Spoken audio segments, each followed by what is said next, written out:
कोशांची गाऊ गाथा आदराने देतो माथा मन पुलकित हे स्वागताला मन पुलकित हे स्वागताला शिवराय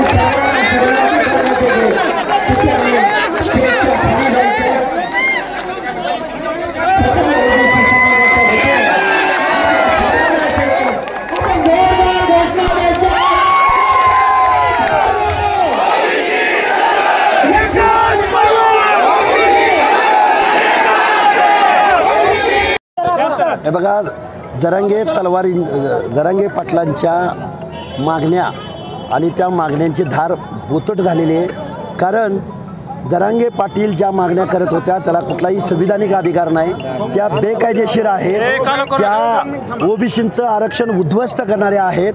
हे ज्या दिवसापासून आम्ही या महाराष्ट्रातल्या जनतेसमोर बोलायला लागलो, सांगायला लागलो, त्या दिवसापासूनच जरांगेंनी आपला आरक्षणाचा अजेंडा भाषणात गुंडाळून ठेवला आहे। आता ते राजकारणाची भाषा बोलायला लागलेत। ते 288 वगैरे जागा अजिबात लढणार नाहीत।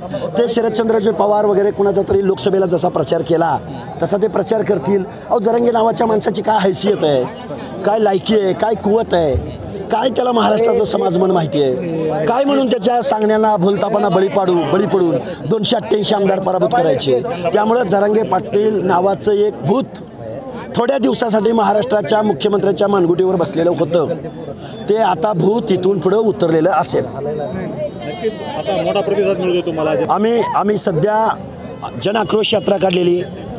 जन आक्रोश यात्रेच्या माध्यमातून आम्हाला प्रत्येक विभागामधून, प्रत्येक तालुक्यामधून, प्रत्येक जिल्ह्यामधून, खानदेश, मानदेश, विदर्भ, मराठवाडा, कोकण, हर एक भागामधून आम्हाला जिल्ह्याच्या लेवलला मोठमोठे मेळावे होत आहेत। सांगलीला 11 तारखेचा भव्य मेळावा होतोय। आज आम्ही इथं सभा झाली, आता धारूरला सभा होते संध्याकाळी। प्रत्येक ठिकाणी सभा होत आहेत। दिवसभरामध्ये आमचा सकाळी 8ला दिवस चालू होतो, रात्री आम्हाला 3-4 वाजतात, शेवटच्या सभा रात्री 1-1, 2-2 वाजता होतात। त्यामुळं ज्यांनी कुणी स्वतःला या महाराष्ट्राची मालकी आमची आहे, या महाराष्ट्रामध्ये संख्या आमची आहे असं जे कुणाला वाटतंय त्यांना हा 18 पगड जातीचा महाराष्ट्र दिसून येईल।